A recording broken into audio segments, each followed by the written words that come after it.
जय हिंद मेरे प्यारे दोस्तों, कैसे आप लोग। उम्मीद करते हैं आप लोग बहुत अच्छे होंगे और अपने तैयारी को बहुत ही अच्छे तरीके से कर रहे होंगे। तो दोस्तों आज जो हम लोग 9.1 का जो है क्लास 10 का जो मैथ है उसका हम लोग 9.1 का जो है सवाल नंबर 7 को देखने वाले हैं, क्योंकि हम लोग दोस्तों 6 नंबर तक सवाल अगले वीडियो में कर चुके हैं। दोस्तों आज जो हम लोग सवाल नंबर 7 को बनाने वाला है, ये सवाल जो है एग्जाम की दृष्टि से बहुत ज्यादा इंपॉर्टेंट है। इसका मतलब दोस्तों ये सवाल जो है 2026 के बोर्ड के एग्जाम में आपको देखने को मिल सकता है, क्योंकि दोस्तों ऐसा सब अक्सर सवाल जो है एग्जाम में पूछा जाता है। तो दोस्तों इस सवाल को हम बहुत ही अच्छे तरीके से, वो भी अपने बिहारी भाषा में समझने का प्रयास करेंगे। तो दोस्तों बिना देर किए सवाल को बनाना स्टार्ट करते हैं। दोस्तों इस सवाल में जो बोल रहा है कि भूमि के एक बिंदु से एक 20 मीटर ऊंचे भवन के शिखर पर एक संचार मीनार लगी हुई है। इसका मतलब दोस्तों भूमि पर एक बिंदु है, ठीक है दोस्तों, मान लेते हैं भूमि पे ये एक बिंदु हुआ और ये भूमि पे बिंदु है और कुछ दूरी पे जो है एक मीनार जो है वो 20 मीटर ऊंचा एक मीनार है। मान लेते हैं यहाँ पे जो है 20 मीटर ऊंचा एक मीनार है, ठीक है दोस्तों। इस मीनार की जो ऊंचाई है वो कितना है दोस्तों, तो 20 मीटर है, ठीक है दोस्तों। और जो बोल रहा है कि भवन के शिखर पर लगी एक संचार मीनार, इसका मतलब ये दोस्तों कि भवन के ऊपर में जो है एक संचार मीनार लगाया गया है। इसका मतलब दोस्तों यहाँ पर जो है एक संचार मीनार लगी हुई है, मान लेते हैं यहाँ से यहाँ तक ये संचार मीनार लगी हुई है, ठीक है दोस्तों। और आगे पढ़ते हैं संचार मीनार के तल, इसका मतलब संचार मीनार के निचला वाला हिस्सा ये वाला जो है, और शिखर इसका मतलब ये वाला हिस्सा, दोनों का कोण जो है 45 डिग्री और 60 डिग्री दिया गया है। दोस्तों हमको मीनार की ऊंचाई बताना है, ठीक है दोस्तों। ये जो है मीनार का जो तल है, इसका मतलब ये वाला हिस्सा जो है, यहाँ से जो है ये वाला हिस्सा इससे मैच करेगा दोस्तों। और इसका जो कोण बन रहा है वो 45 डिग्री है। कोण कितना है दोस्तों, तो 45 डिग्री कोण है, ठीक है दोस्तों। और उसी तरह से जो है इस मीनार का जो शिखर है उसका कोण जो है 60 डिग्री है। तो यहाँ से जो है इसका कोण बनेगा वो कितना बनेगा दोस्तों, तो मेरा 60 डिग्री बन जाएगा, ठीक है दोस्तों। ये मेरा 60 डिग्री हो गया। तो दोस्तों हमको बताना है कि ये मीनार जो है इस भवन के ऊपर में जो संचार मीनार लगी हुई है यहाँ से यहाँ तक ये कितना हाइट पर है, ठीक है दोस्तों। इसको हम कुछ मान लेते हैं, इसको ए मान लेते हैं, बी सी और ये हो गया डी, ठीक है दोस्तों। संचार मीनार को हम लोग एक्स मान लेते हैं और ये सी डी को जो है कुछ वाई मान लेते हैं दोस्तों। और यहाँ पे हम लिख भी देते हैं, चूंकि माना कि संचार मीनार की ऊंचाई एक्स है, ठीक है दोस्तों। संचार मीनार की जो ऊंचाई है उसको जो हम लोग एक्स मान चुके हैं, और दोस्तों इस सवाल को जो है बनाना स्टार्ट करते हैं। तो दोस्तों एक्स का मान निकालने के लिए हमको बड़ा वाला त्रिभुज की आवश्यकता पड़ेगा, जिसका नाम है ए सी डी है। तो दोस्तों बड़ा वाला त्रिभुज लेने से पहले हम लोग आपको कुछ बताना चाहते हैं। बड़ा वाला जब त्रिभुज लेंगे तो हमको इसी जो है वाई की जो है जरूरत पड़ने वाला है। और दोस्तों जो है हम लोग जो है छोटा वाला त्रिभुज लेकर के इस वाई का मान निकाल सकते हैं, ताकि जो हम लोग जब बड़ा वाला त्रिभुज ले उस टाइम जो हमको इस y का मान निकालना ना पड़े। दोस्तों हम लोग पहले छोटा वाला त्रिभुज से जो है किसी भी तरह y का मान निकालते हैं। तो दोस्तों इस छोटा वाला का जो नाम है वो मेरा बी सी और डी है।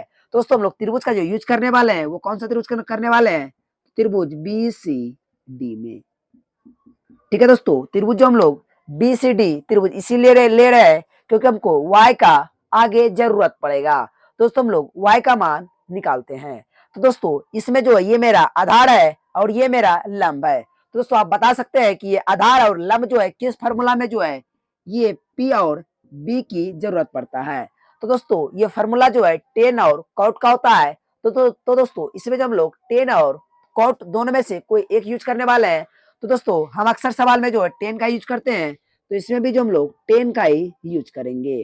टेन थीटा का जो फार्मूला होता है वो मेरा P बटे B होता है दोस्तों। और इस P का जो नाम है वो मेरा BC है, यहाँ पे मेरा BC आ जाएगा बटे में इस B का जो नाम है वो मेरा CD है, तो यहाँ पे CD आ जाएगा दोस्तों। टेन जो है इस बार टेन जो है छोटा वाला त्रिभुज में है, टेन जो है 45 डिग्री है। एंगल कितना डिग्री है दोस्तों, 45 डिग्री। तो यहाँ पे आ जाएगा टेन 45 डिग्री बराबर दोस्तों, बराबर में क्या आएगा, बीसी का जो मान है वो मेरा 20 मीटर है, तो यहाँ पे 20 आएगा और बटे में सीडी का जो मान है वो मेरा वाई है। ठीक है दोस्तों, अब यहाँ से हम लोग इधर सरल करते हैं दोस्तों। और 1045 का जो मान होता है वो कितने के बराबर होता है, आप लोग कमेंट में बता सकते हैं कि 1045 का जो मान है वो 1 के बराबर होता है दोस्तों। और जो दोस्तों इस साइड में जो है, इस साइड बराबर की साइड में 20 बटे वाई है दोस्तों, इसके नीचे कुछ नहीं तो 1 है। अगर इसका हम कोना कोनी गुना करें तो क्या आएगा, वाई गुना 1 करेंगे तो वाई आ जाएगा मेरा 1 गुना 20 करेंगे तो 20 मीटर आ जाएगा। ठीक है दोस्तों, तो हम लोग वाई का जो मान है वो हम लोग निकाल चुके हैं। अब दोस्तों हम क्या करेंगे कि बड़ा वाला जो त्रिभुज है ए सी डी का, ए सी डी को जो लेकर के हम लोग एक्स का मान निकालने वाले हैं। तो दोस्तों फिर चुकी त्रिभुज ए सी डी में। ठीक है दोस्तों, इस बार जो त्रिभुज बड़ा वाला ले रहे हैं इसका नाम ए सी और डी है।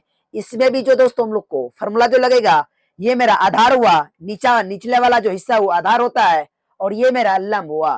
तो दोस्तों पी, लंब को हम लोग पी से डिनोट करते हैं और आधार को हम लोग बी से लिखते हैं। तो दोस्तों आप बता सकते हैं कि पी बटे बी, इसका मतलब लंब बटे आधार जो है किसका फॉर्मूला होता है। तो दोस्तों लंब बटे आधार जो है वो मेरा टेन और कॉट का फॉर्मूला होता है। तो इसमें जो हम लोग टेन का यूज करने वाले हैं। तो दोस्तों यहाँ पर आ जाएगा टेन थीटा बराबर में फॉर्मूला जो होता है वो पी बटे बी होता है और पी का जो नाम है वो मेरा एसी है। तो यहाँ पे जो आ जाएगा मेरा क्या आएगा, एसी आ जाएगा बटे में इस बी का जो नाम है वो मेरा सी डी है। तो यहाँ पे जो आ जाएगा मेरा सी डी आ जाएगा दोस्तों। और इस बार जो है एंगल बड़ा वाला जब त्रिभुज लिए है उसमें जो एंगल है मेरा 60 डिग्री है। तो अभी एंगल का जो यूज करने वाले वो कितना यूज करेंगे, तो टेन 60 डिग्री यूज करने वाले दोस्तों। और एसी को जो हम लोग दोस्तों दो भाग में तोड़ सकते हैं। यहाँ पे देख सकते हैं आप ए बी में A B plus B C, जब दोनों को आपस में जोड़ेंगे तो मेरा एसी का रूप लेगा। तो इस एसी को जो हम लोग दो भाग में तोड़ने वाले हैं A B plus B C में। और दोस्तों नीचे में जो सी डी है, सी डी रहने देते हैं दोस्तों। टेन 60 का जो मान होता है वो कितना होता है, तो वो √3 के बराबर होता है दोस्तों।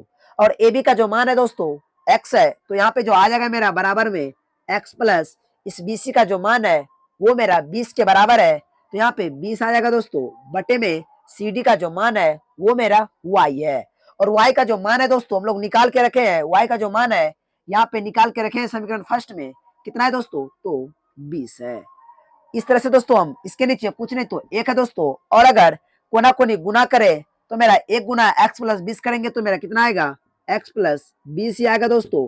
और 20 गुना √3 करेंगे तो मेरा 20 √3 होगा। क्योंकि ये दोनों आपस में कभी गुना नहीं सकते हैं, क्योंकि ये जो अंदर में बैठा है वो राजा है और बाहर में जो है ये प्रजा है। तो राजा और प्रजा में बहुत सारा अंतर होता है। तो दोस्तों आप ये दोनों को आपस में गुना नहीं कर सकते हैं। ये जो सैनिक है, सैनिक जो बाहर में बैठेगा, राजा अंदर में बैठ के रहेगा दोस्तों। अब इस 20 को जो है इस साइड ला लेते हैं तो इधर जो x, इसीलिए x बराबर जो बचेगा वो 20 √3 माइनस 20 बचेगा। और इस तरह से दोस्तों हम क्या कर सकते हैं कि इससे जो 20 कॉमन करेंगे, x बराबर क्या आएगा 20 एंड 20 जो है इसमें जो है √3 बचेगा, माइनस में इधर कुछ नहीं तो 1 बचेगा।